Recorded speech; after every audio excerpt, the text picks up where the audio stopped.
महिला को अपनी जूती की नोक के बराबर समझता था, लेकिन जब मुझे बाबा साहब ने अपनी पीड़ा को समझा के दर्द को समझा और उसी पीड़ा दर्द को समझते हुए तब मुझे बाबा साहब ने इस पैर की जूती को पुरुषों के सर का ताज भी बनाने का काम किया और संविधान के माध्यम से यह अधिकार किया कि एक महिला चपरासी से लेकर इस देश की राष्ट्रपति बन सकती है। तो ये देश से कहती हूँ कि जिस दिन मेरे बहुजन समाज की बहन बेटियों ने माता रमाबाई के जीवन का 10% भी जीवन जी लिया ना, तो इस भारत देश में एक नहीं बल्कि हजारों अम्बेडकर पैदा हो जाएंगे।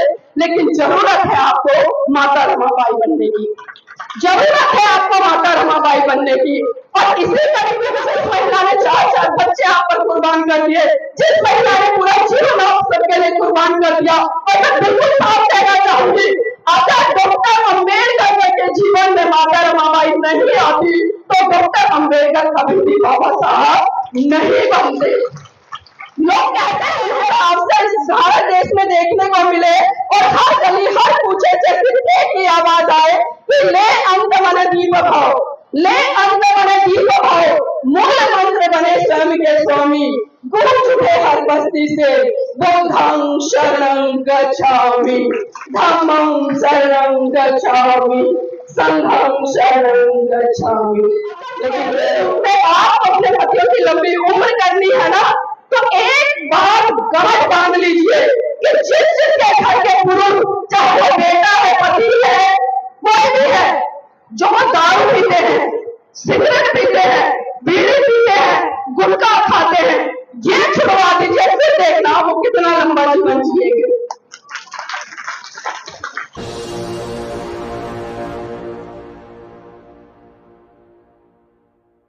सर्वप्रथम महाकाली तथागत बुद्ध को अपनी संकल्पनाओं के सुमन अर्पित करते हुए स्मरण भारतीय नारी के मुक्तिदाता, बहुजनों के मुक्तिदाता, दुनिया का सूरज, ज्ञान का प्रतीक, संविधान के रचयिता परम पूज्य बाबा साहब को सत नमन करते हुए बहुजनों को भारत में सत्ता के गलियारों तक ले जाने वाले साहब मान्यवर काशी राम जी को नमन करते हुए अपनी 20 बीघे जमीन को बेचकर सच्ची रामायण का इतिहास रचने वाले ललित सिंह यादव जी को नमन करते हुए अपने जूती की नोक से पाखंडवाद को धराशाही करके देश को वैज्ञानिक सोच देने वाले पेरियार जी को नमन करते हुए त्याग की मूर्ति माता रमाबाई को नमन करते हुए और बहुजन समाज की सेवी फूलन देवी जिसने महिलाओं के लिए आदर्श प्रस्तुत किया उसको नमन करते हुए और पांडाल में तमाम बुद्धिजीवी जो बहुजन नायक नायिका है उनकी तमाम की यहाँ पर छायाचित्र लगी है, उन सभी का तहे दिल से उनको नमन करती हूँ। खासकर आज जो इस गांव में आने का अवसर मुझे मिला और इस गांव के तमाम बुद्धिजीवी लोगों का और खासकर इस महत्वपूर्ण कड़ी में जो एक कमेटी है, नाम का वही है लेकिन काम बहुत है।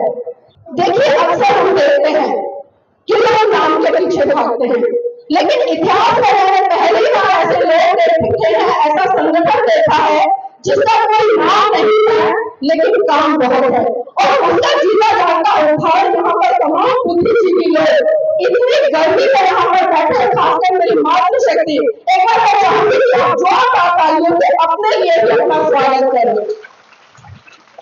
बहुत बहुत तालियां, क्योंकि अक्सर जब तालियों की गड़गड़ाहट सुनते हैं तो कहीं ना कहीं हम अतिथियों के लिए सुनते हैं, मंच पे जो वक्ता लोग होते हैं उनके लिए सुनते हैं, बहुजन समाज से आने वाले तमाम नायक नायिकाओं के लिए सुनते हैं, लेकिन वो शायद पल भी होना चाहिए जिन लोगों को हम बना रहे हैं, जिन लोगों को हम सुन रहे हैं, तो वो तालियां कभी ना कभी हमारे लिए भी बजे।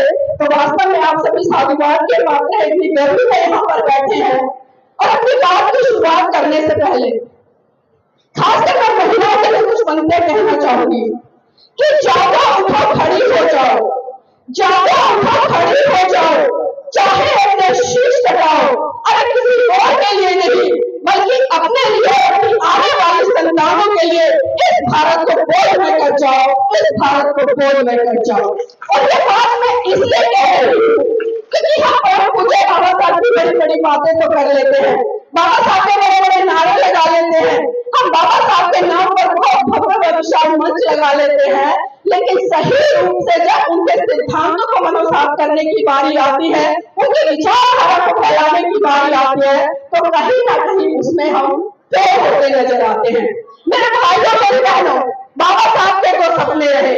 अक्सर बाबा साहब बात करते थे कि ये पूरा बहुजन समाज इस देश का हुक्मरान बने और इस देश की सत्ता पर बैठकर बहुत बड़े वर्ग का कल्याण करे।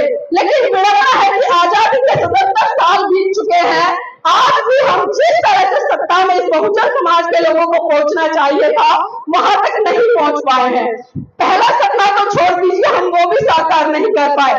दूसरे सपने की परम पूज्य बाबा से बात की कि पूरा भारत मौन में हो और एक दिन ऐसा सुनहरा अवसर इस भारत देश में देखने को मिले और हर गली हर कूचे से सिर्फ एक ही आवाज आए कि ले अंत मन दीप भाव, ले अंत मन दीप भाव, मूल मंत्र बने स्वयं के स्वामी, गूंज उठे हर बस्ती से बुद्धं शरणं गच्छामि, धम्मं शरणं गच्छामि, संघं शरणं गच्छामि।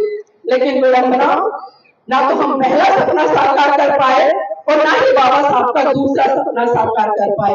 अगर हम बात करें बाबा साहब के त्याग समर्पण बलिदान की और खास करके हमारी मातृशक्ति बैठे इसलिए मैं बात कर रही हूँ, लेकिन कहीं ना कहीं हम इतिहास में जाकर किसी भी क्रांति का आकलन करें, चाहे वो राजनीतिक क्रांति हो, सामाजिक क्रांति हो, धार्मिक क्रांति हो, जब जब इस भारत देश की महिलाओं ने और आंदोलनों में अपनी सक्रिय भूमिका निभाई है, वो आंदोलन शिखर पर गए हैं और उन आंदोलनों में बहुत बड़े स्तर पर कामयाबी हासिल की है। लेकिन आज हम देख रहे हैं कि आज हमारे समाज की बहन बेटियां हमारे सामाजिक, राजनीतिक, धार्मिक आंदोलनों से बहुत दूर नजर आती है। क्या इसी दिन के लिए परम पूज्य बाबा साहब ने आपको संविधान में पहला अधिकार समानता का दिया? आज अगर मेरी बहनों आप इन पुरुषों के बराबर यहाँ पर बैठी है, तो ये देश किसी और की नहीं बल्कि परम पूज्य बाबा साहब की देन है कि उन्होंने आपको इतना गौरव महसूस कराया, इतनी आजादी महसूस कराई कि अपने समाज की बड़ी नीति नहीं बल्कि अनपढ़ महिलाएं भी पुरुषों के साथ कंधे से कंधा मिलाकर चल रही है और इतने भव्य पंडाल में बैठी है। मेरे बहनों, बाबा साहब ने सन 1935 में घोषणा की कि मैं हिंदू धर्म में पैदा हुआ, ये मेरे बस की बात नहीं थी, लेकिन मैं हिंदू धर्म में मरूंगा नहीं। और ठीक 21 साल बाद परम पूज्य बाबा साहब ने नागपुर की पावन धरती पर 14 अक्टूबर सन 1956 को लाखों लोगों के साथ में बोधम की दीक्षा ली। तो सोचिए 1935 में जो महामानव घोषणा कर रहा है और ठीक 21 साल बाद 1956 में बोधम को ग्रहण कर रहा है, लेकिन ऐसी तमाम कमियां रही कि भारत देश के लोग परम पूज्य बाबा साहब की इस बात को समझ नहीं पाए और बहुत पढ़े लिखे बुद्धिजीवी लोग तो ये कह देते हैं कि अरे वो बाबा साहब का निजी फैसला था। अब एक बात मैं उन लोगों से पूछना चाहती हूँ, अगर बाबा साहब का निजी फैसला धर्म परिवर्तन का रहता तो बाबा साहब अपने घर में बैठ के धर्म परिवर्तन कर सकते थे, 2-4 लोगों के साथ में कर सकते थे, लेकिन बाबा साहब ने भारत की दिशा को समझा, इसकी दशा को समझा और खासकर इस देश के जो बहुजन समाज के लोग थे उनकी दयनीय स्थिति को समझा।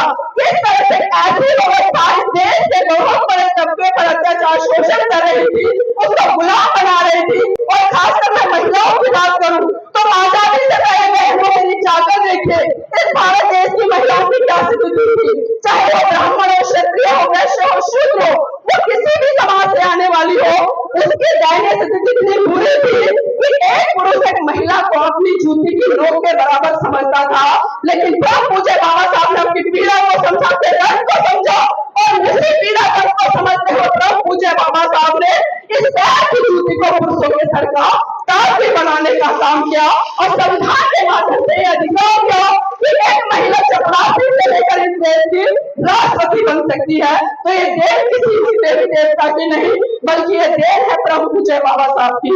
और मेरी बहन यहाँ पर तमाम जिस तरह से संतों की, गुरुओं की, बहुत बुद्धिजीवी लोगों की छाया चित्र लगी है। अब लोग पंडाल में आते हैं और आते हैं, सुनते हैं, शायद चले जाते होंगे, लेकिन कभी आपने गौर किया, इन महान पुरुषों के बारे में जानने का प्रयास किया कि आखिर ये महान पुरुष कौन है? अभी इसी घर में देखिए, आप बिल्कुल पहले इधर फिल्म पर देखिए किसकी तस्वीर लगी हुई है, ये कौन सी बताए? माता रमाबाई की। कितनी बहनें जानती है माता रमाबाई कौन सी? पर हाथ खड़ा कर लीजिए, देखिए जानती है या सिर्फ मानती है? जानते हो कौन थी माता रमाबाई? अगर मैं माता रमाबाई के प्यार समर्पण बलिदान की यहाँ पर बात करूँ ना, तो मेरी बहनों आपके रोंगटे खड़े हो जाएंगे। और मैं चर्चा करना चाहूंगी उनके जीवन संघर्ष पर, क्योंकि आज मेरे समाज की, मेरे देश की बहनें जो आज ये आजादी भरा जीवन जी रही है ना, तो इसमें केवल बाबा साहब का योगदान नहीं है, बल्कि इस महामना माता रमाबाई का भी योगदान है। मेरी बहनों बात उस समय की है जब पूरे बाबा साहब बम्बई हाई कोर्ट में प्रैक्टिस कर रहे थे। उनके पास अचानक खबर पहुंची कि साहब आपका बेटा राजरतन बहुत बुरी तरह से बीमार है और अपने जीवन की अंतिम सांसें ले रहा है। ये बात सुनकर पूछे बाबा साहब जैसे ही घर तोड़े आए और जैसे ही बाबा साहब ने अपने बेटे राजरतन को गोद में उठाया, मेरी बहनों राजरतन ने बाबा साहब की गोद में दम तोड़ दिया। ये मुझे देखकर माता रमाबाई बिलक बिलक कर रोने लगी और साहब का कोला पकड़ कर कहने लगी कि साहब बस कीजिए, बस कीजिए साहब, बस कीजिए। आपकी समाज सेवा के धूप में एक एक करके मेरा पूरा परिवार उजाड़ दिया, साहब बस कीजिए। तो बाबा साहब कहते कि रमा चुप हो जा, रमा चुप हो जा, तू तो रो भी सकती है, लेकिन मेरी तो आंखों के आंसू भी सूख चुके हैं, क्योंकि प्रतिदिन मैं अपने समाज के हजारों बच्चों को मरते हुए देखता हूँ। रमा चुप हो जा। तो माता रमाबाई फिर कहती है कि साहेब साहेब मैं आज फिर चुप हो जाऊंगी, साहेब मैं आज फिर चुप हो जाऊंगी, लेकिन आप मुझे बात बता दीजिए कि जब जब आप अपने बेटे राजरतन को गोद में खिलाया करते थे तो बड़े हर्षोल्लास के साथ कहा करते थे कि रमा रमा मेरा बेटा राजरतन बड़ा होकर एक दिन इस देश पर राज करेगा।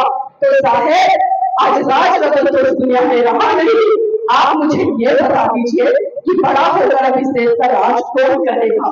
तो बाबा साहब राजरतन के पार्थिव शरीर कसम खाते हैं, कहते हैं कि रमा मैं भारत देश में एक दिन ऐसा काम करके जाऊंगा कि भारत की हर प्रवासी को जन्म लेने वाला राजरतन इस देश का राज करेगा, इस देश का राज करेगा। और वो राज मेरी बहनों को पूजा बाबा साहब आपको संविधान के अंदर लेकर गए, एक वोट देने तक से लेकर एक शासक बनने तक का अधिकार। लेकिन विड़ता है मेरे सभी समाज के लोगों ने अपने वोट की वैल्यू को नहीं समझा। साहब मान्यवर काशीराम जी साहब कहा करते थे कि मेरे बहुजन समाज के लोगों, जिस तरह से आप अपने घर की बहन बेटियों की सुरक्षा करते हो, जितनी वैल्यू जितना महत्व अपने घर की बेटियों को देते हो, उतना ही महत्व उतनी ही वैल्यू आप अपने वोट की ताकत को समझो। क्योंकि वोट की ताकत के लिए पूज्य बाबा साहब ने अपने 4 बच्चे कुर्बान करे, मात्र 35 साल की जीवन संगी माता रमाबाई को कुर्बान किया। आप सभी जानते होंगे, जीवन बाबा साहब के संघर्ष को पढ़ा, उनके जीवन के बारे में जाना है कि किस तरह से एक एक बच्चा उनका भूखमरी से मरा। जब समय पर खाना नहीं मिलता था तो कई बीमारियां लगी, कुपोषण का शिकार हुए, और समय पर खाना ना मिलने से, बीमारी होने पर, दवाई ना मिलने पर 4 बच्चे बाबा साहब के दुनिया को छोड़कर चले गए। लेकिन सोचिए माता रमाबाई को, सोचिए उसका कितना बड़ा हृदय था, बाबा साहब का कितना बड़ा हृदय था, जिन्होंने एक बार भी यह नहीं सोचा कि देश के लोगों के लिए हमारे 4 बच्चे कुर्बान हो गए तो हम अपना हाथ को छोड़कर लग जाए। अगर आज मैं बात करूं, आज हमारे बच्चों को अगर बुखार खांसी जुकाम भी हो जाता है ना, तो हम अच्छे से अच्छे डॉक्टर के पास लेकर भागते जाते हैं ना। अगर वहां भी आराम नहीं होगा तो हम और अच्छे डॉक्टर के पास लेकर जाते हैं, बड़े से बड़े अस्पताल में लेकर जाते हैं। लेकिन इस समय की परिस्थितियां देखिए कि माता रमाबाई की 4 संतानें सिर्फ इसलिए मर गई कि टाइम से उन्हें 2 वक्त का खाना भी नहीं मिलता था। तो मेरी बहनों मैं चाहती हूँ कि आप अपने समाज के प्रति, अपने समाज की महान विभूतियों के प्रति कम से कम कृतज्ञता व्यक्त करें और सोचे कि जिस महिला ने 4 बच्चे आप पर कुर्बान कर दिए, जिस महिला ने पूरा जीवन आप सबके लिए कुर्बान कर दिया, और मैं बिल्कुल साफ कहना चाहूंगी, अगर डॉक्टर अम्बेडकर के जीवन में माता रमाबाई नहीं आती तो डॉक्टर अम्बेडकर कभी भी बाबा साहब नहीं बनते। लोग कहते हैं कि हर कामयाब पुरुष के पीछे एक महिला का हाथ होता है। बात बहुत सत्य है, बात बहुत सत्य है। इस कड़ी को मैं आगे जोड़ूंगी, लेकिन मेरी बहनों को आपको बता दूं कि इस कड़ी में एक घटनाक्रम को और मैं जोड़ना चाहूंगी।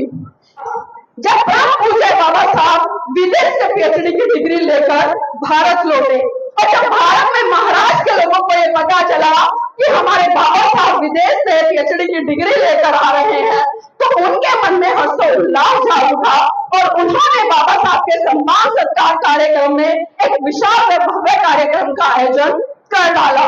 और जब ये बात माता रमाबाई को पता चली कि मेरे साहब आ रहे हैं, उनका सम्मान सत्कार होगा, लोगों की भीड़ जुटी है, तो क्यों ना मैं भी उस कार्यक्रम में चलूं और उस कार्यक्रम का हिस्सा बनूं और अपनी आंखों से प्रत्यक्ष रूप से देखूं कि मेरे साहेब का सम्मान कैसे हो रहा है। मेरी बहनों ध्यान से सुनिए और देखिए, जब माता रमाबाई ने कार्यक्रम में जाने की तैयारी की, आपको जानकर बड़ा आश्चर्य होगा कि माता रमाबाई के पास में एक भी ऐसी साड़ी नहीं थी जिसको वो पहनकर बाबा साहब के सम्मान सत्कार कार्यक्रम में जा सके।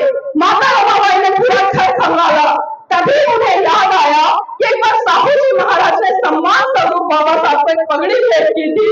माता रमाबाई ने ट्रंक खोला और ट्रंक में से उस साड़ी को, पगड़ी को निकाला और उस पगड़ी को जहां जहां उनकी साड़ी फटी हुई थी, उस साड़ी को लपेट कर उसके ऊपर वो बाबा साहब के सम्मान सत्कार कार्यक्रम में पहुंच गए।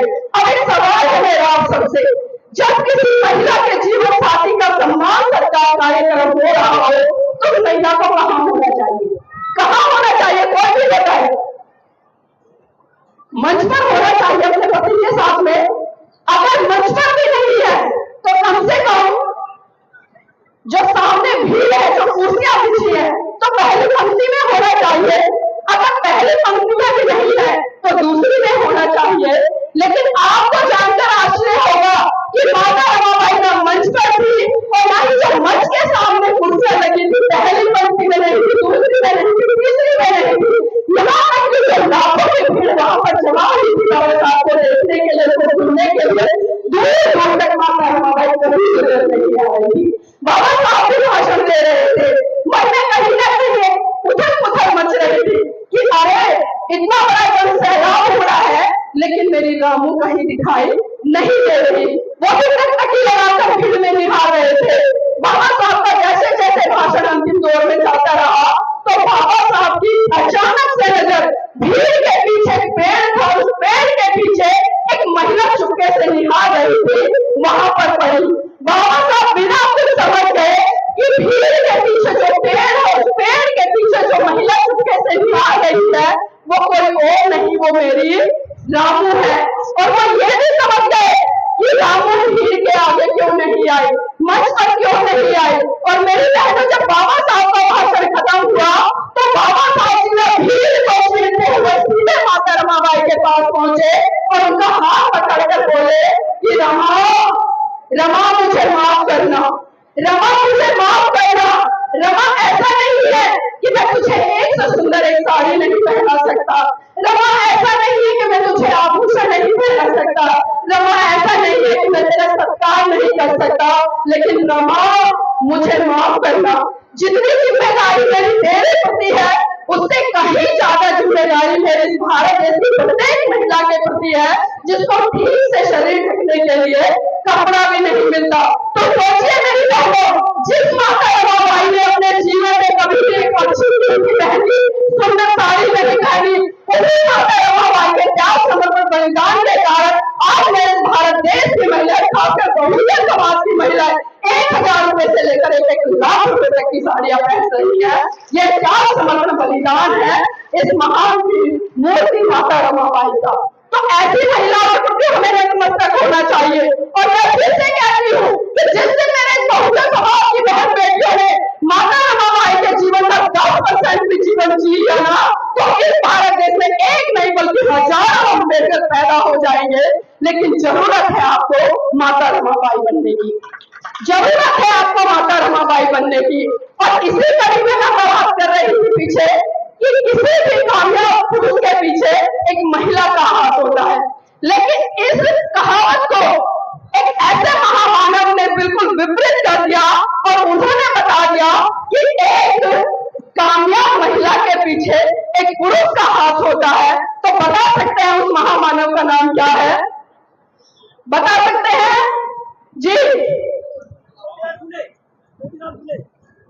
राष्ट्रपिता ज्योतिबा फूले, ताली बजा दीजिए।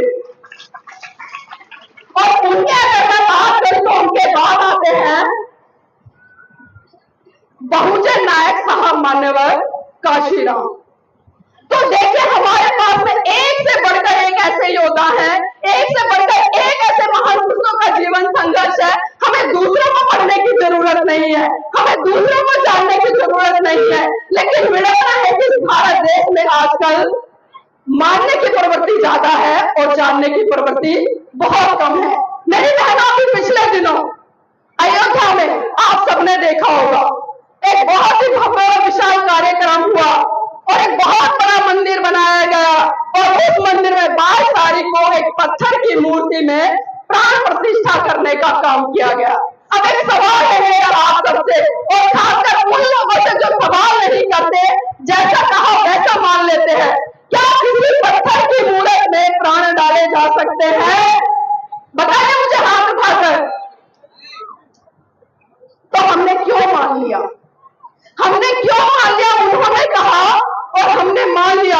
अगर इतनी ही दैवीय शक्ति इस भारत में है या इतनी ही दैवीय शक्ति पत्थर की मूर्ति में है, तो याद कीजिए मेरे बहनों, मेरे भाइयों, वो कोरोना पीरियड 2 साल एक भी परिवार ऐसा नहीं था हमारे बीच में जिसके घर में कोई पति, बच्चा, बेटी, बहन, बुजुर्ग ना गया हो। अगर इतनी ही शक्ति थी इनके मंत्रों में, तो उस समय प्राण प्रतिष्ठा डाल देते तो शायद आज हमारे परिवार के लोग आज हमारे बीच में होते। और महाकाली का भक्त बुद्ध ने तो साफ साफ कहा है कि आप किसी भी बात को इसलिए मत मानो कि मैं कह रहा हूं, आप किसी भी बात को इस मत मानो जो बहुत बड़े बड़े धर्म ग्रंथों में लिखी है, आप किसी भी बात को इसलिए मत मानो कि उसे बहुत बड़ा जन समूह कह रहा है, बल्कि आप उस बात को तब मानो जब आप उसको तर्क की कसौटी पर खड़ा हुआ हो, उसके प्रमाण हासिल कर लो और जब आपको लगे कि ये बात आपके लिए सही है, परिवार के लिए सही है, समाज के लिए सही है और इस देश के लिए सही है, अगर इस स्तर पर वो बात खरीदी करती है तो आप उस बात को मानो, अन्यथा उस बात को वही का वही छोड़ दो।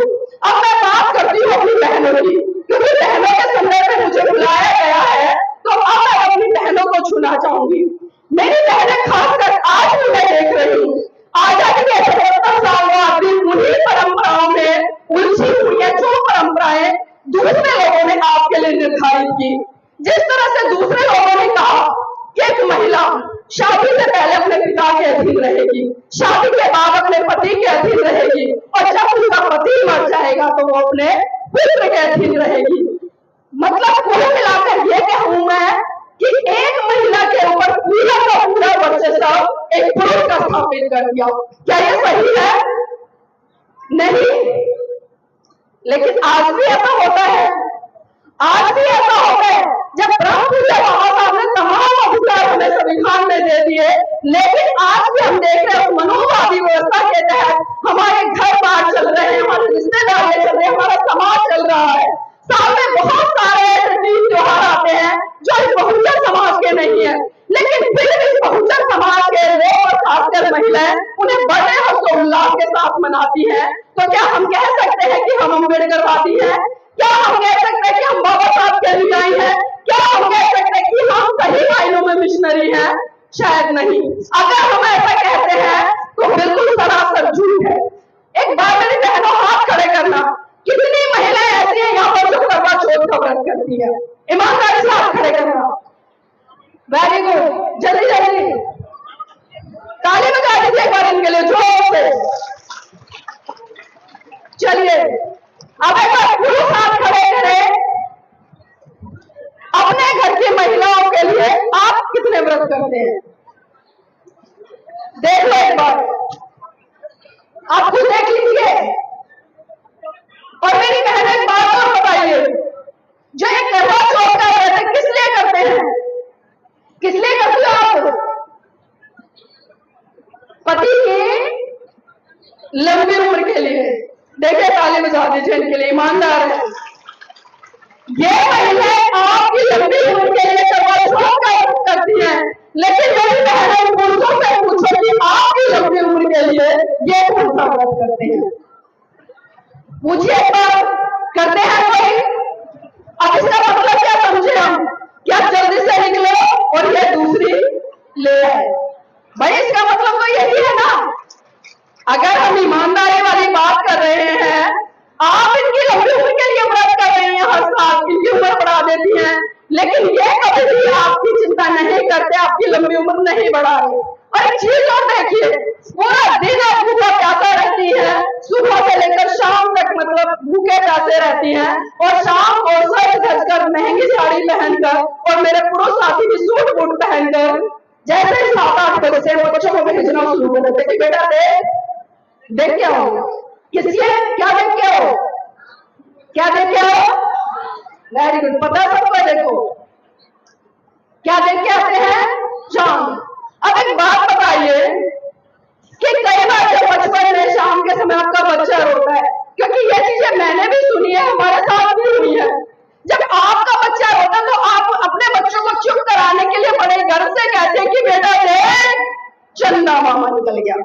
क्या कहती है कि बेटा देख चंदा मामा निकल गया।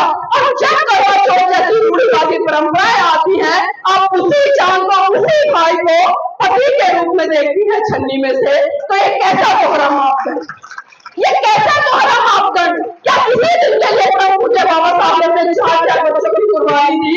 क्या किसी दिन के लिए परम पूज्य बाबा साहब ने अपनी जीवन संगनी की कुर्बानी दी? क्या किसी दिन के लिए परम पूज्य बाबा साहब ने संविधान में आपको तमाम अधिकार दिए? मेरी बहनों, कुछ तो सोचिए, जिस महामानव ने पूरा जीवन समर्पित कर दिया, अपने बच्चे समर्पित कर दिए, लेकिन उसी महामानव को हम कहीं ना कहीं अपमानित करने का काम करते हैं। और एक बात और देखिए, अगर इन करवा चौथ के व्रतों से बच्चों की लंबी उम्र हो जाती ना, तो इस भारत देश में तमाम धर्मों को मानने वाली महिलाएं रहती है, चाहे मैं बौद्ध की बात करूं, जैन की बात करूं, सिख की बात करूं, ईसाई की बात करूं, वो कोई व्रत नहीं करती है, उनके पति जिंदा रहते हैं। ये पाखंड, ये रूढ़िवादी परंपरा है, ये जितने भी हम कर्मकांड देखते हैं, ये सिर्फ एक ही संस्कृति के हैं, और उस संस्कृति का नाम है हिंदू संस्कृति। तो जब तक आप इस संस्कृति से बाहर निकल कर नहीं आएंगी, तब तक अपने महान पुरुषों पर नहीं पड़ेगी। कितनी ही जयकार करते रहिए बाबा साहब की, कोई फायदा नहीं है। कितनी ही विज्ञान की बड़ी बड़ी बातें करते रहिए, कोई फायदा नहीं है। अगर सही रूप में आप अपने पतियों की लंबी उम्र करनी है ना, तो एक बात गांठ बांध लीजिए कि जिसके घर के पुरुष, चाहे वो बेटा है, पति है, कोई भी है, जो दारू पीते हैं, सिगरेट पीते हैं, बीड़ी पीते हैं, गुटखा खाते हैं, ये छुड़वा दीजिए, फिर देखना वो कितना लंबा जीवन जिएंगे। ये खाली भूखा रहने से काम नहीं चलता। अब संकट हाथ उठाकर बताइए, कितनी महिलाएं ऐसा करेंगी कि वो अपने घर के पुरुषों से नशा छुड़वाएंगी? बताइए मुझे। मतलब डर रहे हो, अपने हाथ नहीं उठ रहे हैं, अब इससे क्या गलत करूं मैं? वही मनोवादी व्यवस्था जो ये कहती है कि एक महिला को पुरुषों के अधीन रहना चाहिए, क्या वही व्यवस्था आज भी चाहिए? अगर आप इतनी ईमानदार होती ना, और अपने बच्चों की इतनी चिंता रहती, तो आप तुरंत हाथ खड़े करके कहती कि हाँ नीलम है, हम संकल्प ले रहे हैं कि आज के बाद हम अपने घर के पुरुषों से नशा छुड़वा देंगे, चाहे हमें लड़ाई करनी पड़ जाए, कुछ भी करनी पड़ जाए। और मैं अपना जिम्मेदार का उदाहरण दे रही हूँ। मेरी शादी को 18 साल हो गए, मैंने कोई करवा चौथ का व्रत नहीं रखा। मेरे पति जयश्री प्रकाश जी यहाँ पर बैठे, सर एक बार खड़े हो जाइए, देखिए हटते हटते स्वस्थ है, आज तक खांसी बुखार भी नहीं होगा, मरने की बात तो बहुत दूर है। ये सिर्फ हमारे अंदर भय डाल दिया गया है, और जितना हम डरेंगे उतना ही दूसरे लोग हमें लूटेंगे। एक करवा चौथ के व्रत पर हम क्या करते हैं, मार्केट से अच्छी साड़ी खरीद कर लाएंगे, अपने सास के लिए भी लाएंगे, मतलब 1 महीने का पूरा बजट आप एक दिन पर बिगाड़ देती है। और भी साल में इस तरह के कई त्योहार आते हैं, आप बच्चों के लिए व्रत रखती है ना? क्या कोई पुरुष आपके बच्चों के लिए व्रत रखता है? खाली बच्चे आपके ही हैं, इनके भी तो बच्चे हैं ना भाई। मैं बात समानता की कर रही हूँ, और मैं बात करूँ जो धार्मिक क्रांति है कैसे होगी। खाली इस तरह के कार्यक्रम करने से, इस तरह के पांडवों में आकर बैठ जाने से कभी भी धार्मिक या सांस्कृतिक क्रांति नहीं हो सकती, नहीं हो सकती। उसके लिए आपको आंदोलन करने पड़ेंगे, उसके लिए आपको उठना पड़ेगा, समझना पड़ेगा, पढ़ना पड़ेगा, तभी आप सही दिशा में जाकर क्रांति कर पाएंगी। एक मेरी बहनें दोनों हाथ खड़ा करें, सारी बहनें दोनों हाथ खड़ा कर लीजिए। अगर मैं पुरुष आदि जैसे महिलाओं को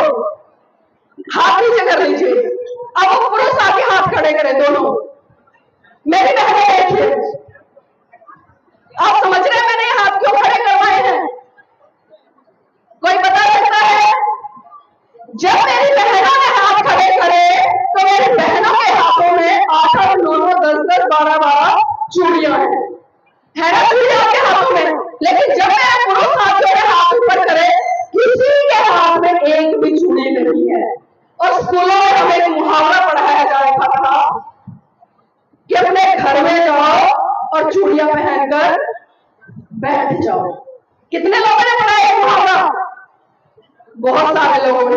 अब इसका मतलब क्या है? क्या है इसका मतलब? और चूड़ियां किसका प्रतीक होती है? कोई भी बताए मुझे, चूड़ियां किसका प्रतीक होती है? हाँ जी, और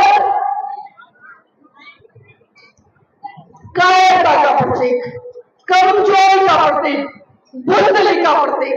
अब मेरी खुद बहनों आप डिसाइड कीजिए, क्या कायर है, क्या बुजदिल है, क्या डरपोक है? मैं कह रही हूँ, खुले मन से कह रही हूँ, आप बुजदिल है, कायर है, डरपोक है। अगर आप कायर, बुजदिल, डरपोक नहीं होती ना, तो आप ये गुलामी रूपी चूड़ियां नहीं पहन रही होती, बिल्कुल नहीं पहन रही होती। और बहुत सारे लोग तो चूड़ियों को सुहाग से जोड़कर देखते हैं कि सुहाग की निशानी है। मेरे सुहाग को मैं साथ साथ लेकर घूमती हूँ, बिगाड़े कोई क्या बिगाड़ेगा? चूड़ियां पहनने से कभी भी सुहाग का कोई संबंध नहीं होता, ये सिर्फ गुलामी का प्रतीक होती है। ये अवधारणा आपके अंदर डाल दी है कि चूड़ियां पहनोगे तो सदा सुहागन रहोगे, सुहाग बना रहेगा। अरे भाई, जब सुहाग बना तो दो चार चूड़ियां पुरुषों को भी डाल दो, पुरुषों को भी पहन लेनी चाहिए ना। आपका सुहाग, उनका, दोनों का सुहाग बना रहेगा। लेकिन हम ऐसा बिल्कुल नहीं करते। जितनी भी परंपरा, जितने भी रूढ़िवाद, जितने भी यतीम त्योहार है ना अन्य लोगों के, वो सब आपने धारण कर लिए। और एक साल में 10-12 ऐसे त्योहार आते हैं जिन पर अगर मैं गारंटी से कह रही हूँ, आप कैलकुलेट कीजिएगा, 1 लाख से 2-2 लाख रुपए तक आप एक साल में 20 त्योहारों पर बर्बाद कर देते हो, जिनसे आपका कोई भी लेना देना नहीं है। अगर वही पैसा आप बचाकर अपने बच्चों की शिक्षा पर लगाओ ना, तो आज मैं आपके गांव से गारंटी से कह रही हूँ, इस गांव से डॉक्टर, इंजीनियर, वकील, जज निकलेंगे, यहाँ तक इस देश के राष्ट्रपति और प्रधानमंत्री भी निकल जाएंगे। लेकिन जरूरत है मेरी बहनों, इन रूढ़िवादी परंपराओं को तोड़कर आपको वैज्ञानिक सोच की तरफ बढ़ने की।